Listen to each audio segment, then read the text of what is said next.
Avant de commencer l'histoire, dites-nous d'où vous regardez en laissant un commentaire ci-dessous. Si vous appréciez cette vidéo, n'oubliez pas de liker et de vous abonner. Passez une merveilleuse journée. Profitez de l'histoire, tout le monde. Le soleil de Floride tapait sans pitié sur le Grand Marina Resort. Mais à l'intérieur de la salle de conférence impeccablement polie, Ethan Marshall ne ressentait que le froid familier d'une énième réunion d'affaires. Il ajusta ses boutons de manchette en platine, une habitude nerveuse qu'il avait développée au fil des années, et observa la salle remplie d'écologistes, de fonctionnaires gouvernementaux, et de promoteurs touristiques. Un autre jour, un autre projet à analyser et à monétiser. Le tourisme durable n'est pas seulement une mode, Monsieur Marshall lança une voix, interrompant ses calculs mentaux. Il s'agit de préserver ce qui rend un lieu digne d'être visité en premier lieu. Ethan tourna la tête vers l'oratrice, et pour la première fois depuis des mois, son attention se fit plus vive. Une jeune femme se tenait à l'avant de la salle, ses cheveux au burn captant la lumière de l'après-midi qui filtrait à travers les grandes baies vitrées. Elle ne portait pas la tenue typique des consultants auxquels il était habitué. Pas de costume de créateur ni de sourire calculé. À la place, elle arborait une simple chemise blanche et un blazer bleu marine qui, d'une manière ou d'une autre, la rendait plus professionnelle que quiconque dans la pièce. « Désolé, et vous êtes ?» La voix d'Ethan portait ce ton autoritaire qu'il avait perfectionné dans les salles de réunion sur 3 continents. « Sophia Bennett », répondit-elle, soutenant son regard sans ciller. « Anthropologue culturel. Je suis ici parce que quelqu'un doit parler au nom des communautés qui vivent réellement dans ces lieux. Vous prévoyez de transformer. » La manière dont elle prononça « transformer » donnait l'impression qu'il s'agissait d'un mot grossier. Ethan se sentit intrigué, malgré son bon sens. Il avait bâti son empire en lisant rapidement les gens leurs faiblesses, leurs prix, leurs points de rupture. Mais cette femme était différente. Ses yeux avaient une clarté qui lui rappelait quelque chose qu'il avait perdu depuis longtemps, bien qu'il ne puisse pas tout à fait mettre le doigt dessus. « Mademoiselle Bennett, dit-il en se penchant légèrement en avant, d'après mon expérience, le développement durable et le développement rentable ne sont pas nécessairement incompatibles, et d'après mon expérience, Monsieur Marshall, répondit-elle, sa voix ferme et passionnée, quand le profit passe en premier, la durabilité devient juste un autre mot à la mode pour le marketing. » La salle devint silencieuse. Ethan pouvait sentir la tension de son équipe de développement. Personne ne parlait ainsi à Ethan Marshall, pas s'il voulait continuer à travailler dans ce secteur. Mais au lieu de la vague d'irritation habituelle qu'il ressentait lorsqu'on le défiait, autre chose remua dans sa poitrine. De la curiosité, peut-être.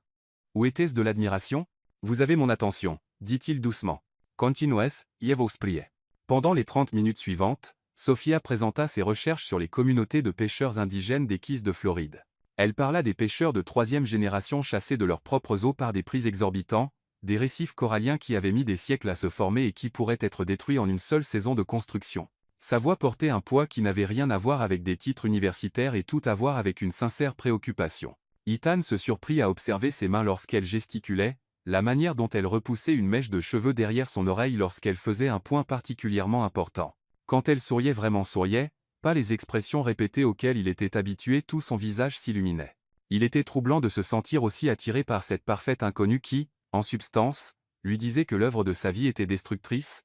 La question n'est pas de savoir si nous pouvons développer ces zones, conclut Sophia, ses yeux rencontrant les siens à travers la salle.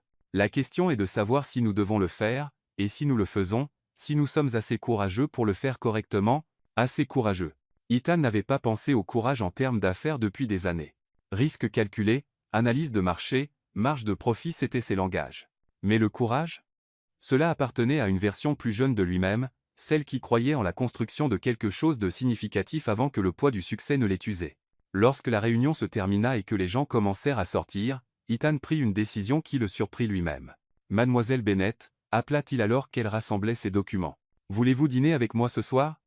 J'aimerais en savoir plus sur votre travail. » Elle s'arrêta, étudiant son visage comme si elle cherchait à déterminer ses intentions. « Ce n'est pas pour essayer de me faire changer d'avis sur vos projets de développement, n'est-ce pas? » « Non, » répondit Ethan, et il réalisa qu'il le pensait.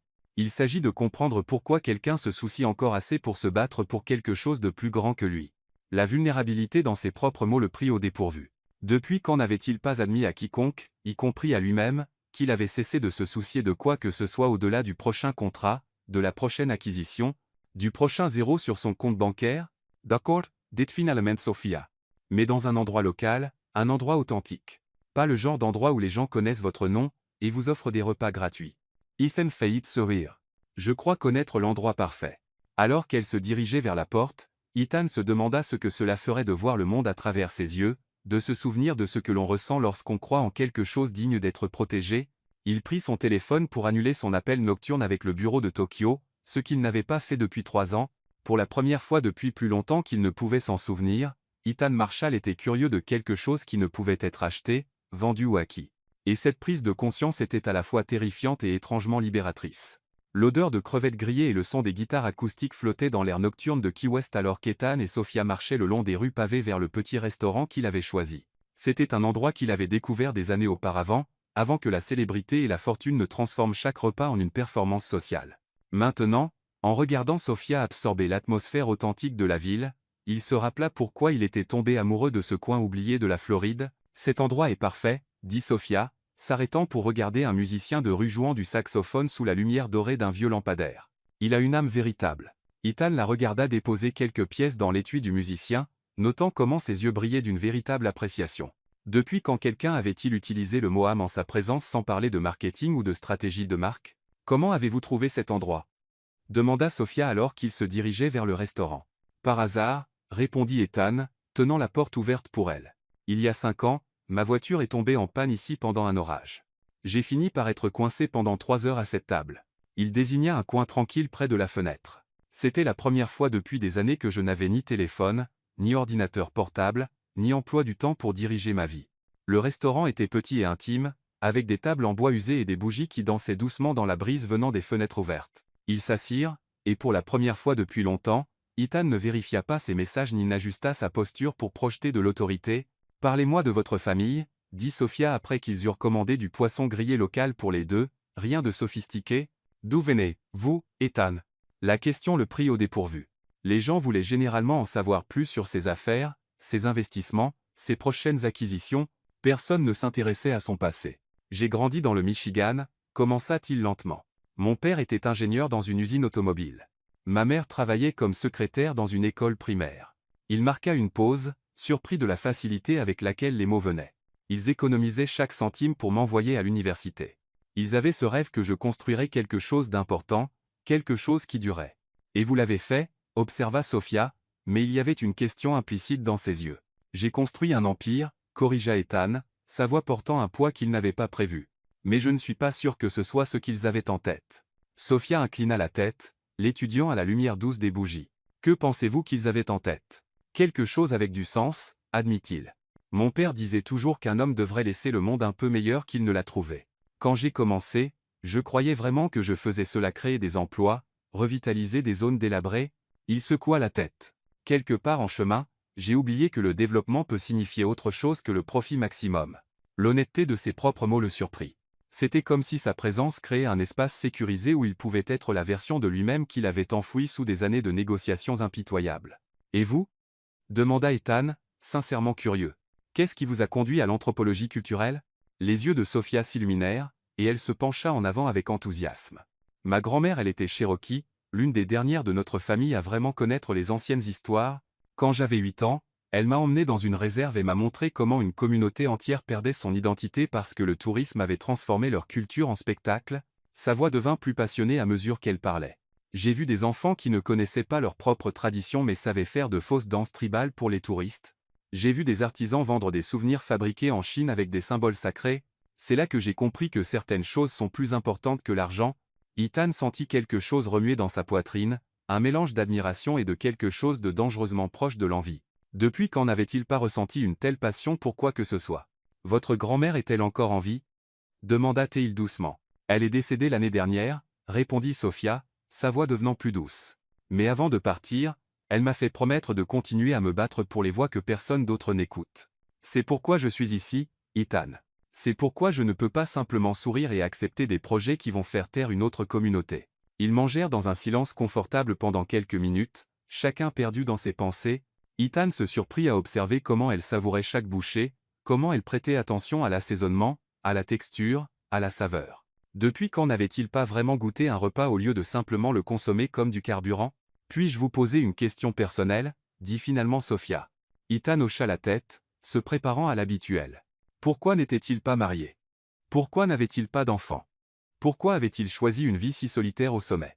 Quand vous souriez, Comme vous l'avez fait il y a quelques minutes en parlant de vos parents, vous devenez complètement différent, dit-elle. Pourquoi cachez-vous Sheila? La question le frappa comme un coup de poing dans l'estomac. Personne n'avait jamais remarqué la différence entre ses sourires calculés et ses rares moments de joie sincère. Parce que la vulnérabilité est une faiblesse dans mon monde, répondit-il automatiquement, puis il marqua une pause. Du moins, c'est ce que j'ai toujours cru. Le croyez-vous encore? Ethan plongea son regard dans ses yeux sincères, provocateurs, mais sans jugement. Ce soir, je ne suis pas sûr de ce que je crois à propos de beaucoup de choses. Après le dîner, ils déambulèrent dans les rues de Key West sans destination précise, discutant de livres, de voyages, de rêves qu'ils avaient rangés dans des tiroirs poussiéreux. Ethan se surprit à lui raconter son plan d'adolescent de devenir architecte, de concevoir des maisons que les gens pourraient vraiment appeler un foyer. Sophia parla de son rêve de créer un modèle de tourisme qui bénéficierait véritablement aux communautés locales. Vous savez, dit Ethan lorsqu'ils s'arrêtèrent sur un petit pont au-dessus d'un canal où des bateaux de pêche tanguaient doucement dans l'eau sombre, je ne me suis pas senti aussi présent depuis longtemps, présent ici, dans ce moment, sans penser à mon prochain rendez-vous, mon prochain appel, mon prochain contrat. Il se tourna vers elle. Vous avez un effet très perturbant sur moi, Sophia Bennett. Elle sourit, ce sourire sincère qui transformait tout son visage. Bien. Vous aviez besoin d'être perturbé. En la raccompagnant à son hôtel, Ethan savait que quelque chose de fondamental avait changé. Pour la première fois depuis des années, il ne voulait pas qu'une nuit se termine. Et pour la première fois de sa vie adulte, il avait trouvé quelqu'un qui le voyait vraiment, le voyait au-delà du pouvoir et de la richesse. 3 jours après ce dîner à Key West, Ethan se surprit à faire quelque chose qu'il n'avait pas fait depuis des années, annuler des réunions pour passer du temps avec une femme. Pas pour des raisons stratégiques ou de commodité, mais simplement parce qu'il voulait être près de Sophia. Ils avaient passé des après-midi à explorer de petites villes côtières, à visiter les communautés qu'elle étudiait, et Ethan découvrit que voir le monde à travers ses yeux était comme sortir d'un profond sommeil. Maintenant, dans son penthouse de Miami, alors qu'il préparait la terrasse pour la recevoir, Ethan ressentait une nervosité qu'il n'avait pas connue depuis son adolescence. Il y avait quelque chose de différent dans l'air ce soir, une tension électrique qui s'était développée entre eux, une intimité émotionnelle qui demandait à devenir quelque chose de plus profond. L'ascenseur s'ouvrit avec un doux tintement, et Sophia apparut, portant une simple robe en coton bleu qui, d'une manière ou d'une autre, la rendait plus éblouissante que toutes les femmes qu'il avait connues dans des robes à $1000. Ses cheveux étaient détachés, tombant doucement sur ses épaules, et lorsqu'elle sourit en le voyant, Ethan sentit son cœur s'emballer d'une manière qu'aucun contrat à $1 million n'avait jamais provoqué. « Wow » dit-elle, marchant jusqu'au bord de la terrasse et regardant la vue panoramique sur la baie de Biscayne. C'est à couper le souffle. Oui, ça l'est, acquiesça Ethan, mais ses yeux étaient fixés sur elle, pas sur le paysage. Ils dînèrent sous les étoiles, un repas simple qu'Ethan avait commandé dans un petit restaurant cubain que Sophia avait mentionné aimer, rien d'élaboré, rien d'ostentatoire, juste de la vraie nourriture partagée entre deux personnes qui découvraient quelque chose de rare et d'effrayant, une connexion authentique. Ethan, dit Sophia lorsqu'ils eurent fini de manger, sa voix plus douce que d'habitude. Puis-je vous poser une question qui me trotte dans la tête? Tout ce que vous voulez, répondit-il, et il réalisa qu'il le pensait. Avec elle, ses défenses habituelles s'effaçaient simplement. Êtes-vous heureux? La question vint sans préambule, directe comme elle l'était toujours. Vraiment heureux? Le silence s'étira entre eux, rempli seulement par le bruit lointain des vagues et le doux murmure de la ville en contrebas.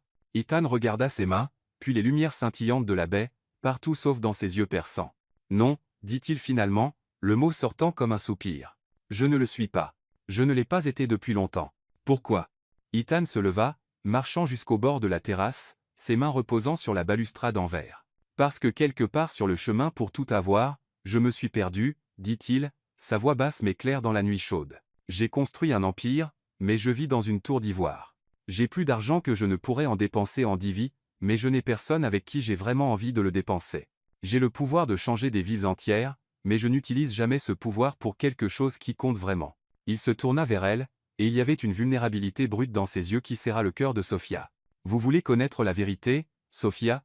Il y a des nuits où je me tiens sur cette terrasse, regardant toute cette vue spectaculaire, et je me sens complètement vide, comme si j'avais échangé mon âme contre une belle vue et un compte bancaire qui ne cesse de croître.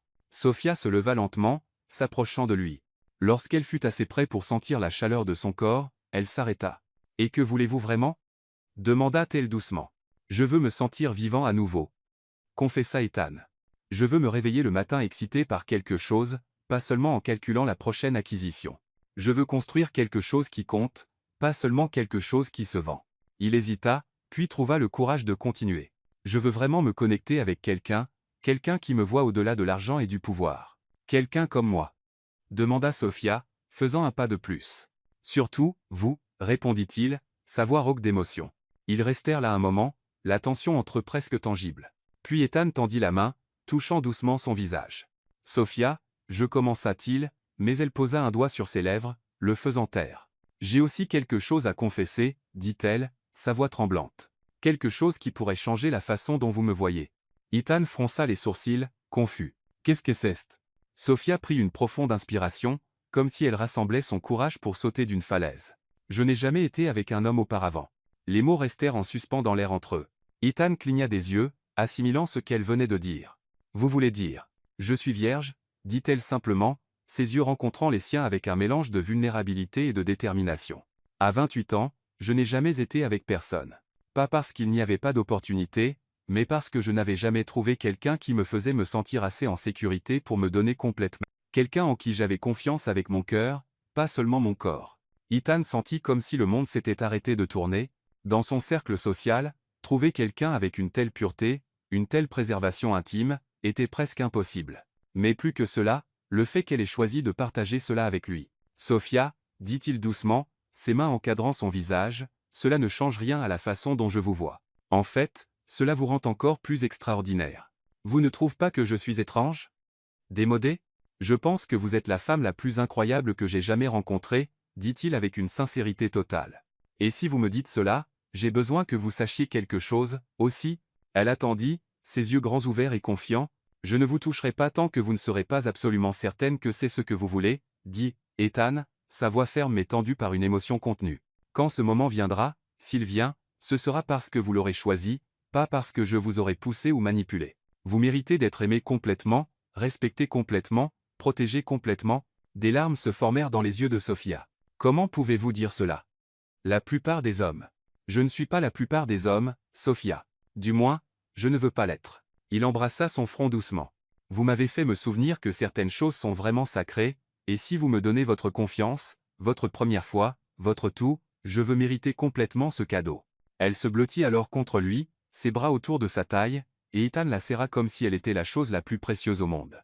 Parce qu'en cet instant, sous les étoiles de Miami, il réalisa qu'elle l'était exactement. Le bruit des talons loup-boutins cliquant sur le sol en marbre du hall de la Marshall Tower était reconnaissable entre mille un staccato agressif qu'Ethan connaissait trop bien.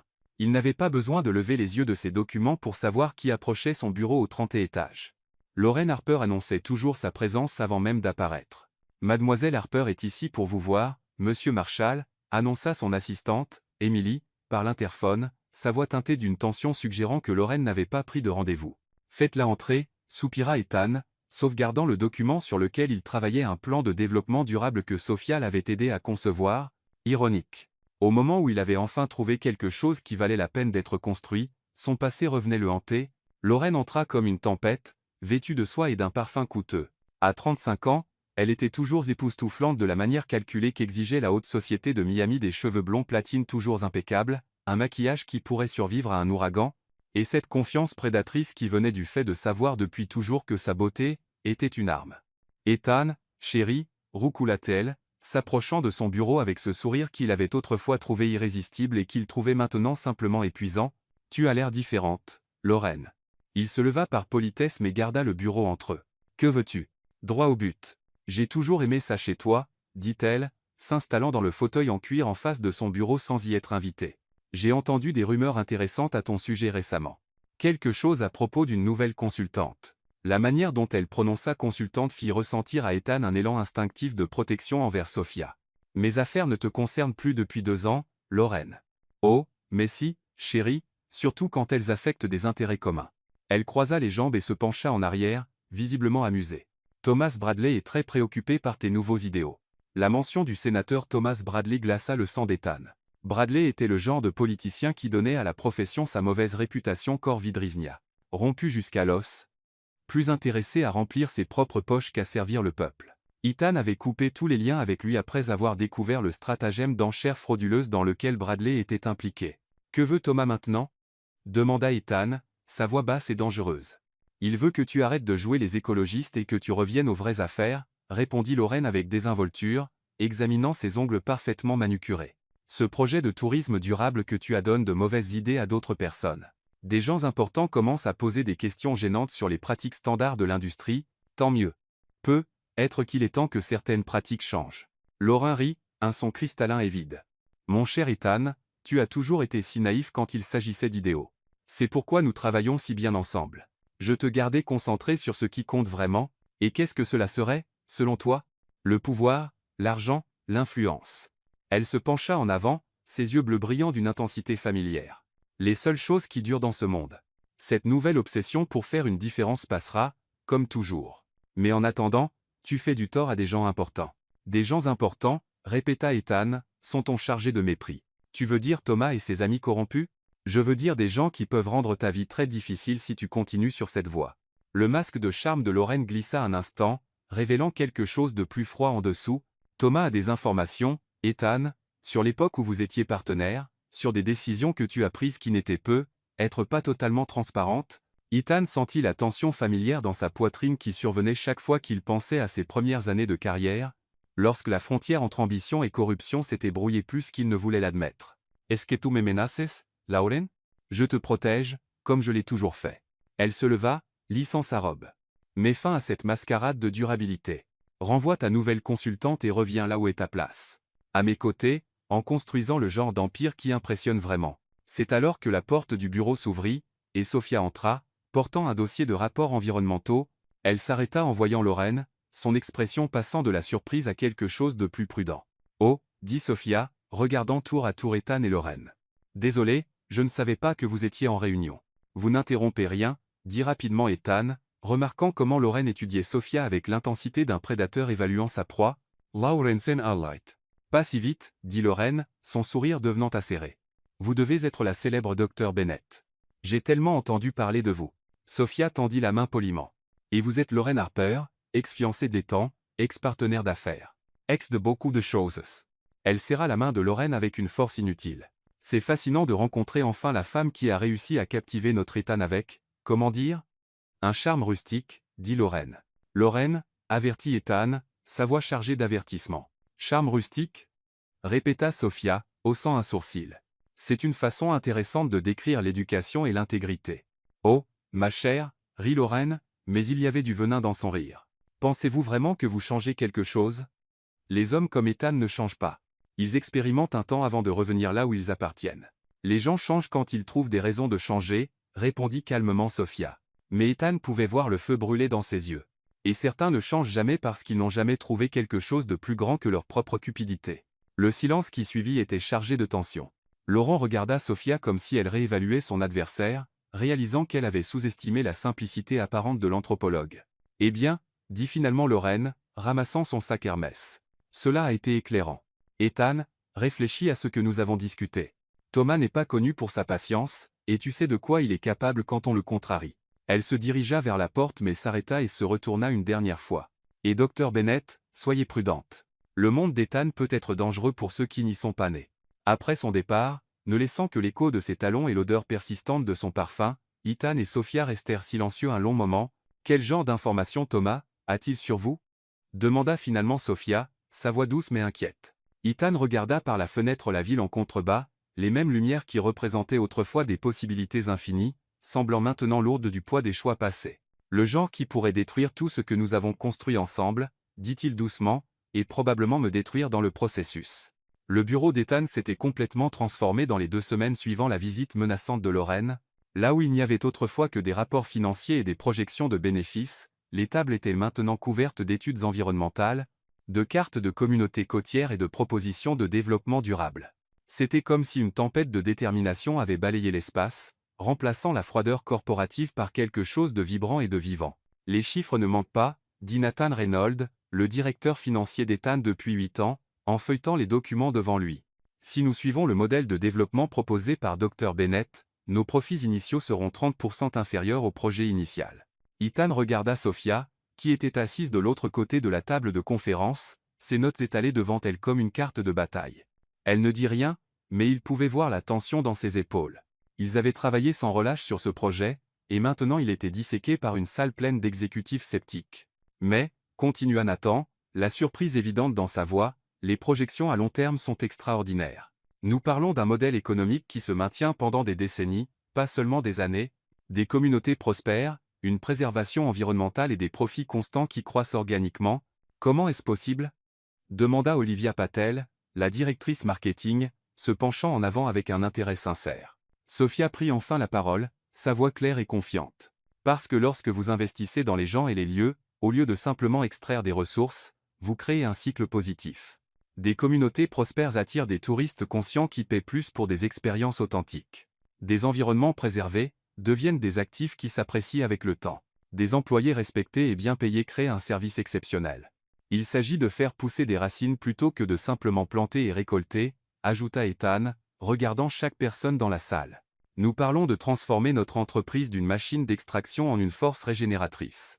Lucas Alvarez, le vice-président du développement, secoua la tête. Ethan, avec tout le respect que je vous dois, cela semble très idéaliste. Nos investisseurs s'attendent à des rendements rapides et substantiels.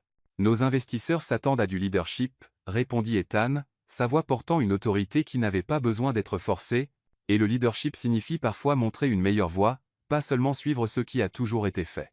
Il se leva, marchant vers le mur de verre offrant une vue panoramique sur Miami. Vous voulez connaître la vérité? Je suis fatigué de construire de beaux endroits qui détruisent la beauté qui les rendait spéciaux en premier lieu.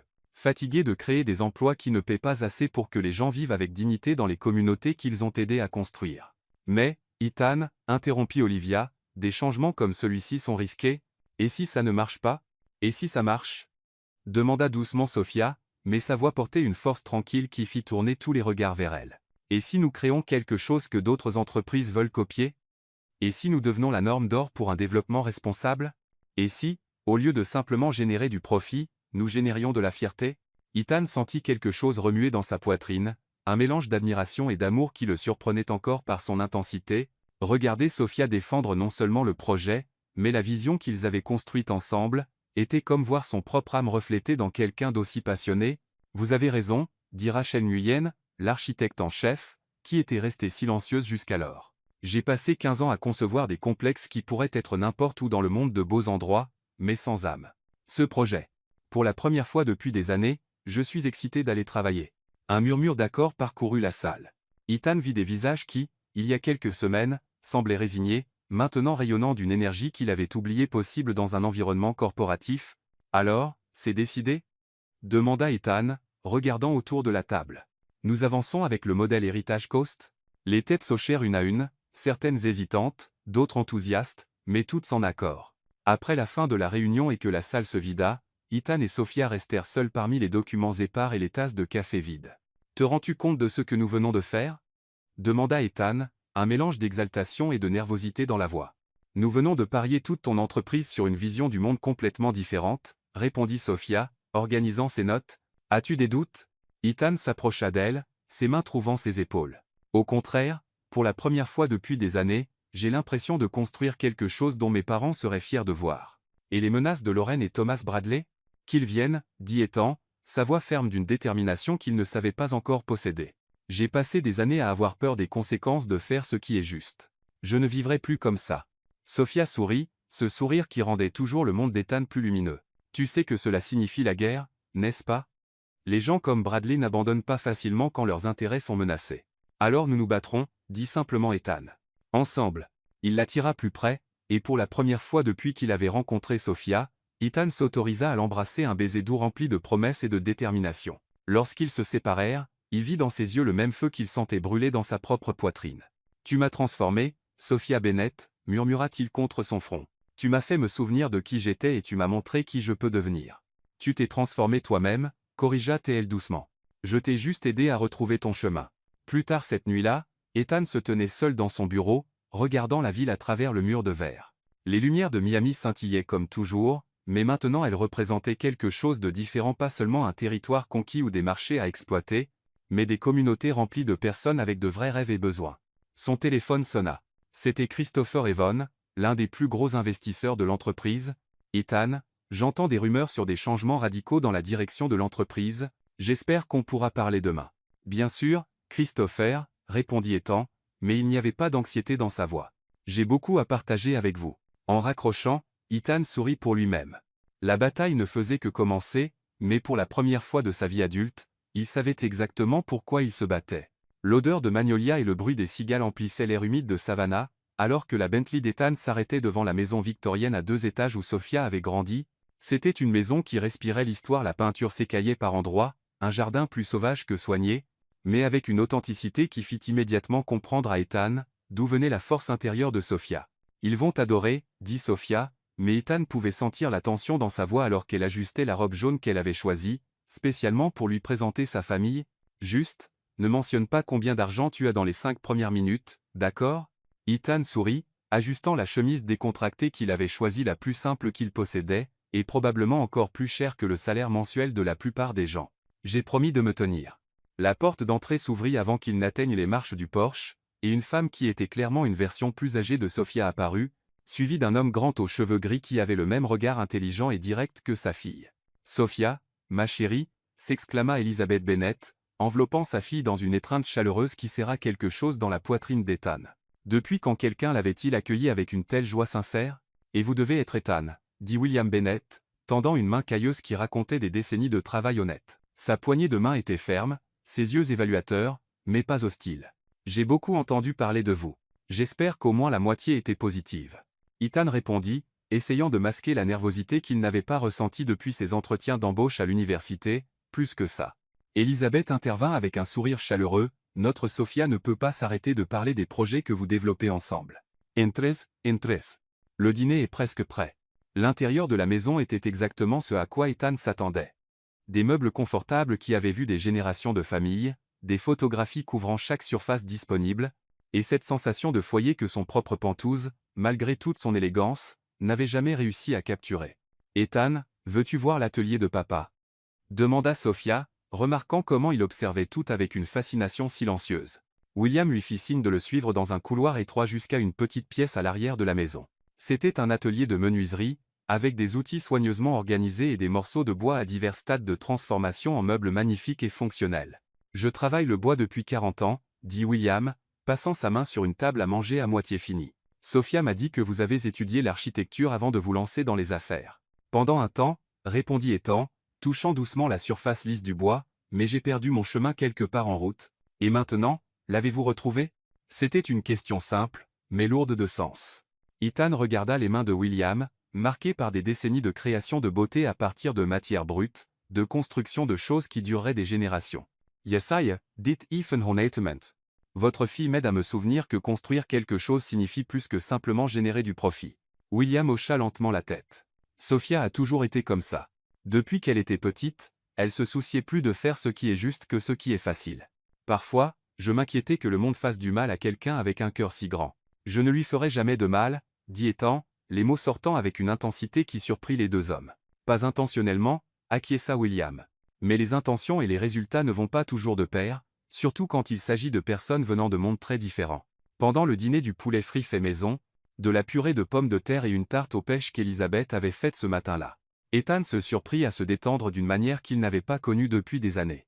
La conversation coulait naturellement entre la politique locale, les histoires familiales et les plans de conservation marine que Sophia et sa mère discutaient avec une passion partagée. « Ethan, dit Elizabeth en servant plus de thé glacé, Sophia nous a parlé de votre nouveau projet de développement. Ça ressemble exactement au genre de choses dont le monde a besoin. » C'est entièrement grâce à elle, répondit Ethan.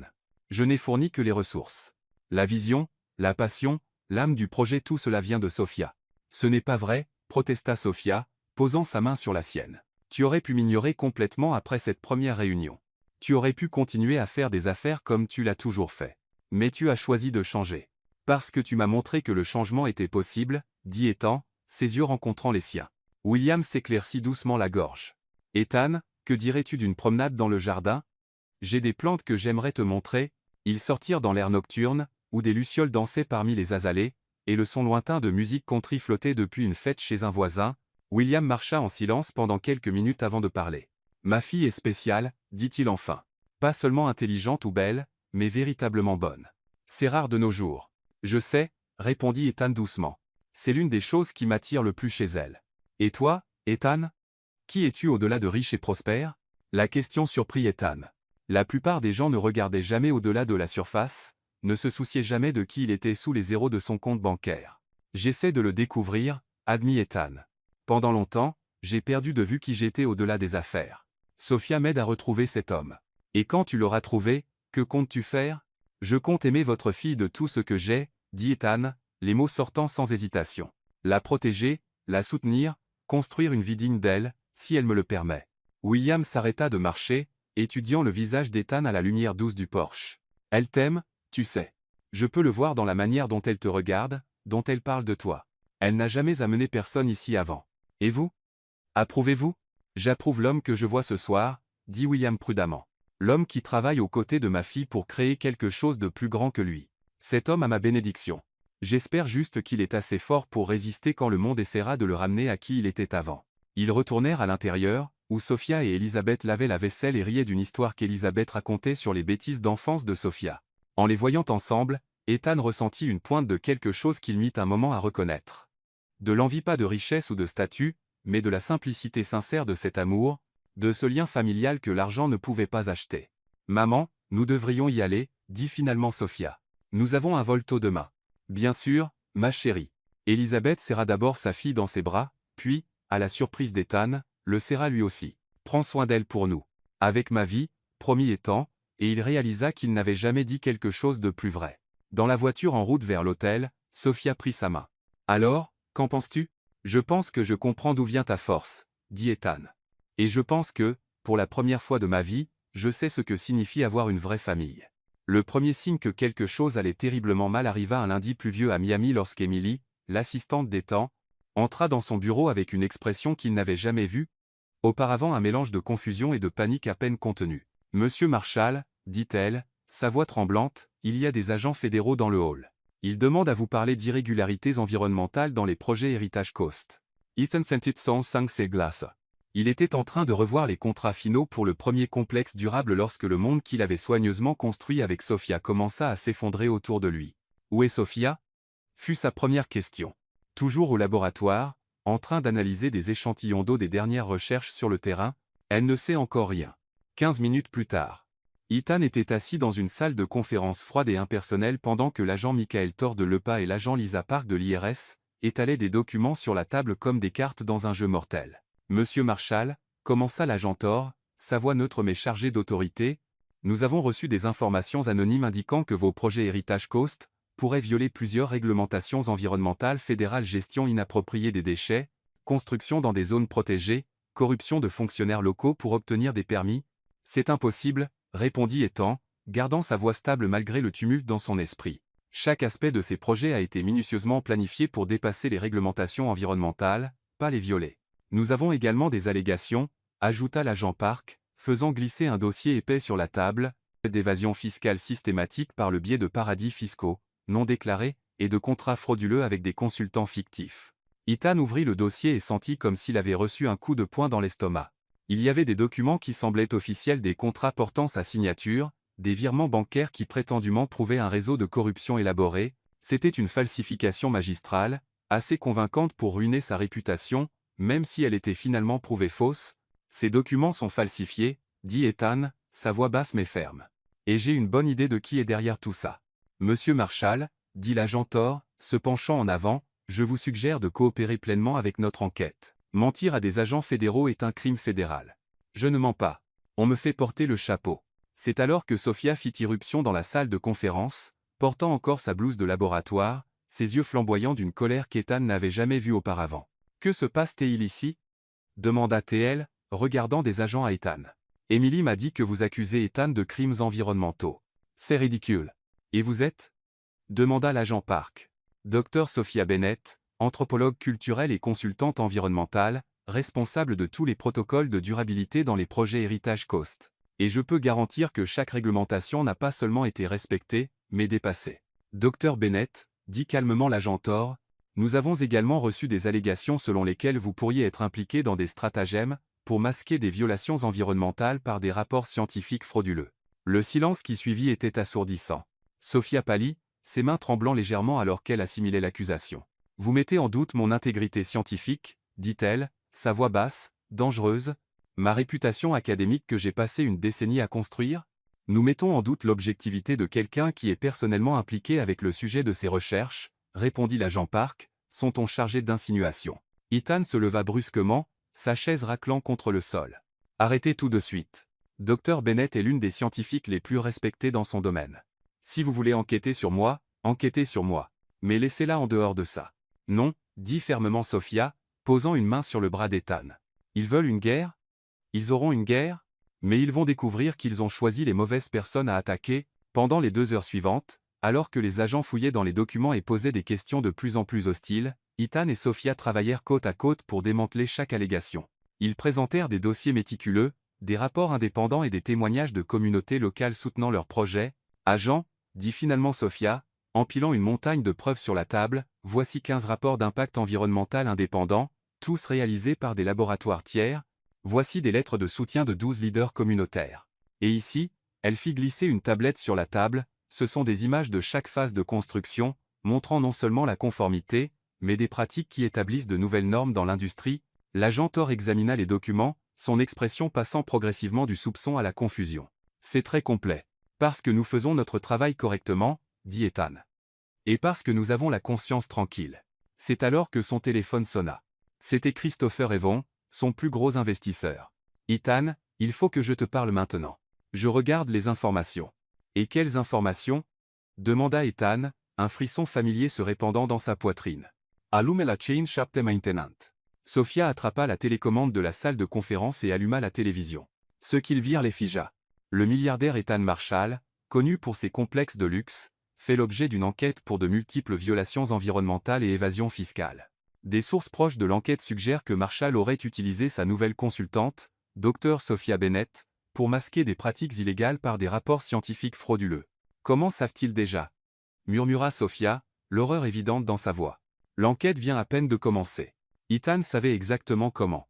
Il regarda les agents, qui semblaient aussi surpris qu'eux par la couverture médiatique prématurée.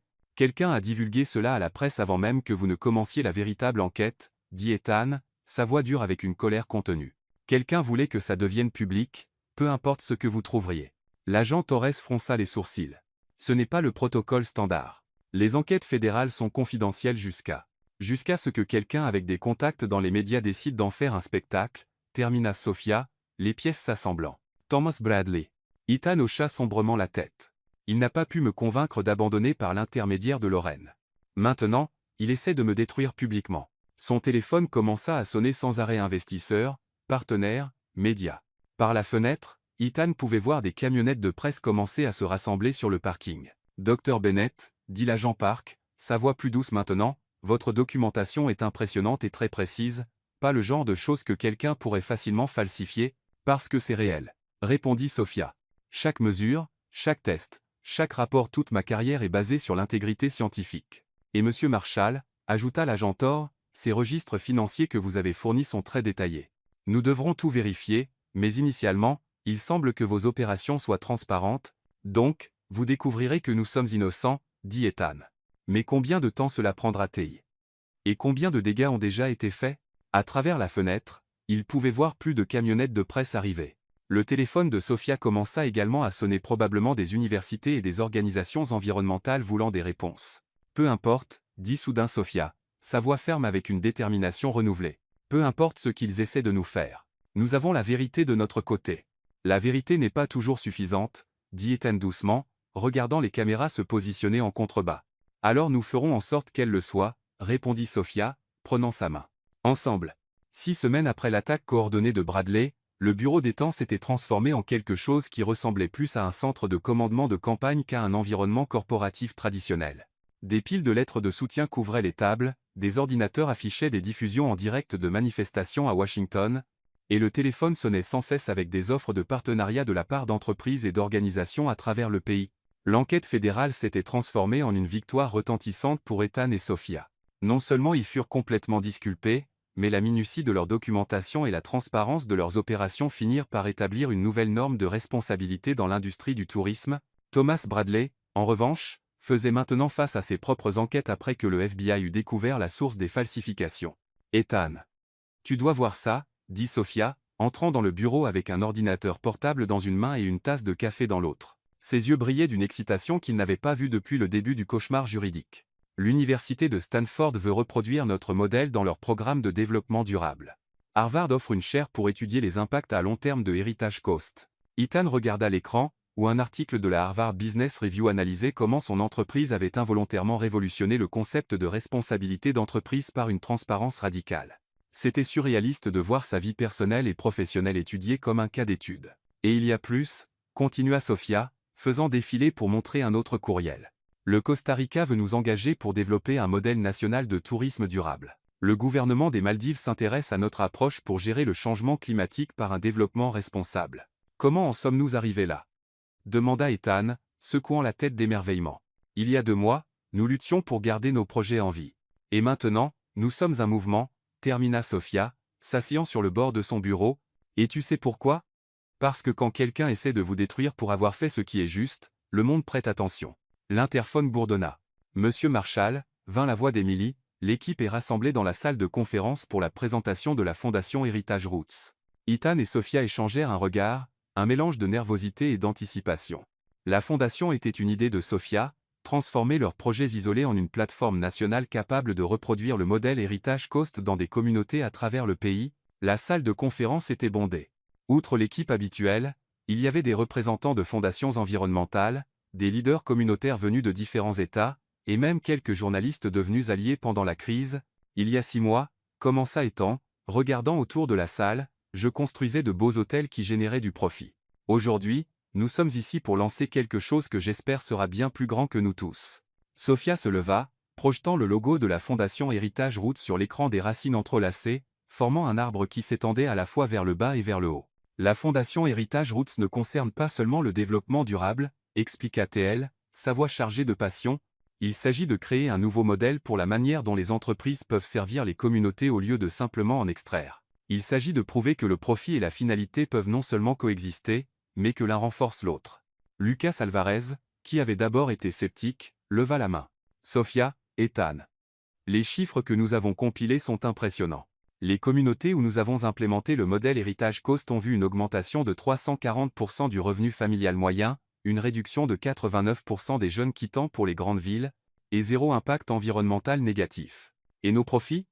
Demanda Olivia Patel, toujours avec sa sensibilité marketing, mais maintenant clairement convertie à la cause. Nos profits ont augmenté de 23% d'une année sur l'autre, répondit Ethan avec un sourire. Il s'avère que lorsque vous prenez soin des gens et de la planète, ils prennent soin de votre entreprise.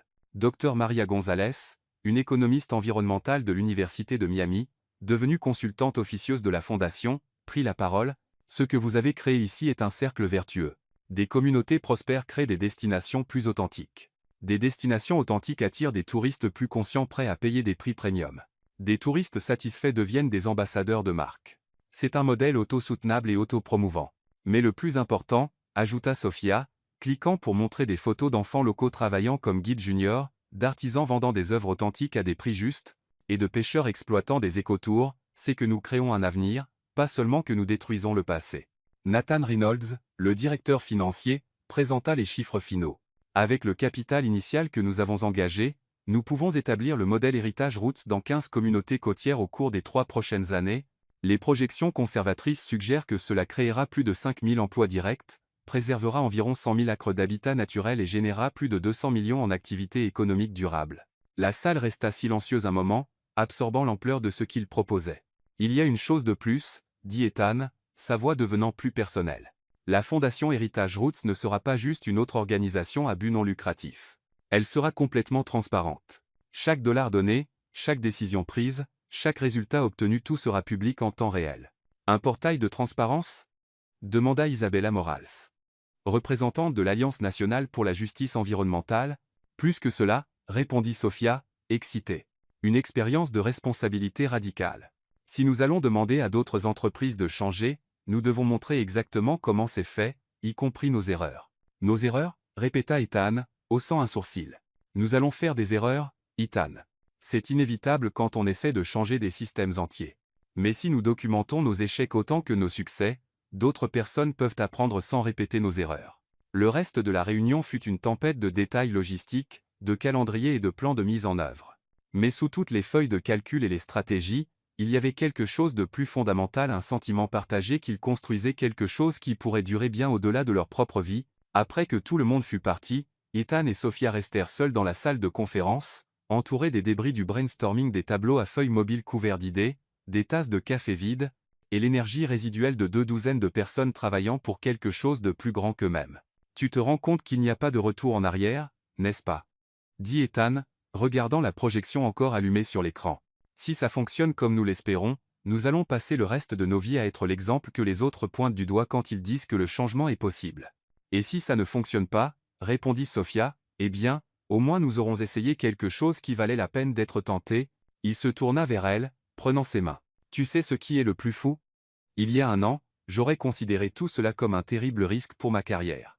Maintenant, j'ai l'impression que ma véritable carrière ne fait que commencer. Sophia sourit, ce sourire qui rendait toujours le monde plein de possibilités. Bienvenue dans ta vraie vie, Ethan Marshall. À l'extérieur des fenêtres du bureau, la ville de Miami s'étendait dans toutes les directions, un paysage urbain qui serait bientôt parsemé de projets Heritage Roots, et au-delà de Miami, à travers le pays, d'autres communautés côtières attendaient leur chance de montrer que le développement et la préservation pouvaient danser ensemble en parfaite harmonie. Pour la première fois depuis qu'ils s'étaient rencontrés, Ethan et Sophia savaient avec une certitude absolue qu'ils construisaient quelque chose qui durerait bien au-delà d'eux. Le manoir Bennett à Savannah respirait la tranquillité cette nuit d'automne, avec la douce brise géorgienne portant l'odeur du jasmin et le son lointain des cloches d'église marquant 22 heures. Ethan et Sophia avaient passé toute la journée avec sa famille, célébrant non seulement le succès de la fondation Heritage Roots, mais le sentiment croissant qu'ils avaient trouvé quelque chose de bien plus précieux que n'importe quelle entreprise. Ils s'étaient trouvés l'un l'autre complètement. William Bennett avait entraîné Ethan dans une longue conversation dans l'atelier de menuiserie, où, parmi le papier de verre et le vernis, il lui avait donné sa bénédiction officielle pour l'avenir que le couple déciderait de construire ensemble. Elizabeth avait passé des heures à montrer à Ethan des albums de famille, partageant des histoires de l'enfance de Sophia qui la faisaient rougir et rire en même temps. Maintenant, dans la chambre d'amis qu'Elizabeth avait préparée spécialement pour eux deux lits séparés parce que vous n'êtes pas encore mariés, comme elle l'avait dit avec un sourire malicieux. Ethan se tenait sur le petit balcon, regardant les lumières douces de la ville historique s'étendre comme des étoiles tombées sur terre. « À quoi penses-tu » demanda doucement Sophia, sortant de la salle de bain vêtue d'un simple peignoir en coton qui, d'une manière ou d'une autre, la rendait plus belle que n'importe quelle robe de gala qu'il avait jamais vue. « Je pense, dit Ethan, se tournant vers elle, que je ne me suis jamais senti aussi chez moi que je le suis ici avec toi, avec ta famille. Comme si toute ma vie attendait de vraiment commencer. » Sophia s'approcha de lui sur le balcon, la lumière de la lune d'octobre peignant tout en nuances d'argent et de bleu. « Ethan, dit-elle, sa voix basse mais ferme, j'ai besoin de te dire quelque chose. » Il se tourna complètement vers elle, voyant quelque chose dans ses yeux qui fit battre son cœur, pas de la nervosité, mais de la détermination. La même détermination qu'elle avait montrée face aux agents fédéraux, en défendant ses communautés, en luttant à ses côtés contre vents et marées. « Je suis prête, dit-elle simplement. » Les mots restèrent en suspens dans l'air entre eux, chargés d'une signification qui allait bien au-delà de leur simplicité. Ethan sentit comme si le monde s'était arrêté de tourner, comme si ce moment était le centre gravitationnel autour duquel le reste de leur vie allait orbiter. « Sophia, dit-il doucement, ses mains trouvant son visage, es-tu sûre? Il n'y a pas d'urgence. Il n'y aura jamais d'urgence. Je suis sûre parce que je t'aime, répondit-elle, couvrant ses mains des siennes. Je suis sûre parce que j'ai totalement confiance en toi. Je suis sûre parce que je veux que notre première fois soit ici, dans cet endroit qui signifie famille et foyer, entouré de gens qui nous aiment. » Ethan l'embrassa alors, un baiser doux qui portait des années de rêve qu'il ne savait même pas qu'il avait eu. Lorsqu'ils se séparèrent, il vit des larmes briller dans ses yeux, non pas de peur ou d'hésitation, mais de pur bonheur. « Je t'aime, Sophia Bennett, murmura-t-il contre son front, avec tout ce que je suis, avec tout ce que j'espère devenir. » Ils entrèrent dans la chambre, et Ethan ferma doucement la porte derrière eux. La lumière de la lune filtrait à travers les rideaux en dentelle, créant des motifs délicats sur le mur, et l'odeur des roses du jardin d'Elizabeth flottait par la fenêtre ouverte. « Je n'ai pas peur, » dit Sophia lorsqu'Ethan hésita, visiblement désireux d'être absolument certain qu'elle était sûre de son choix. « Moi, si, admit-il honnêtement. J'ai peur de ne pas être digne de cela. De ne pas être digne de toi. Tu l'es, dit-elle fermement, commençant à dénouer son peignoir. Tu es l'homme qui a choisi de changer toute sa vie pour quelque chose en quoi il croit. Tu es l'homme qui a affronté le monde entier pour protéger notre vision. Tu es l'homme qui a conquis ma famille en étant simplement toi. » Quand le peignoir tomba à ses pieds, Ethan eut l'impression de voir non seulement son corps, mais son âme, tout le courage, toute la beauté, toute la force qui faisait d'elle la femme extraordinaire qu'elle était. Elle était parfaite, pas de la manière superficielle dont le monde définissait généralement la perfection, mais de la manière profonde et réelle qui vient de quelqu'un qui vit avec une intégrité totale. « Tu es la plus belle chose que j'ai jamais vue, dit-il, sa voix rauque d'émotion. Ils firent l'amour avec une tendresse qui semblait sacrée, chaque contact une promesse, chaque baiser une prière silencieuse de gratitude pour s'être trouvé. Ethan était infiniment doux, attentif à chaque souffle, chaque murmure, chaque mouvement d'elle. Quand vint le moment de l'abandon total, il s'arrêta. « Je t'aime », dit-il, regardant dans ses yeux. « Je t'aime », répondit-elle, ses mains sur ses épaules. Et puis ils ne firent plus qu'un.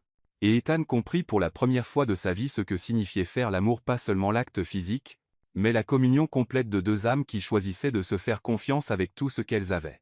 Ensuite, alors qu'ils étaient allongés ensemble, son corps blotti contre sa poitrine, Ethan passa ses doigts dans ses cheveux et ressentit une paix qu'il n'avait jamais connue. La lumière de la lune continuait de filtrer par la fenêtre, mais maintenant elle semblait bénir quelque chose de sacré qui s'était passé dans cette simple chambre à Savannah. « Vas-tu bien » demanda-t-il doucement, embrassant le sommet de sa tête. « Plus que bien » répondit Sophia, traçant des cercles paresseux sur sa poitrine. « C'est parfait.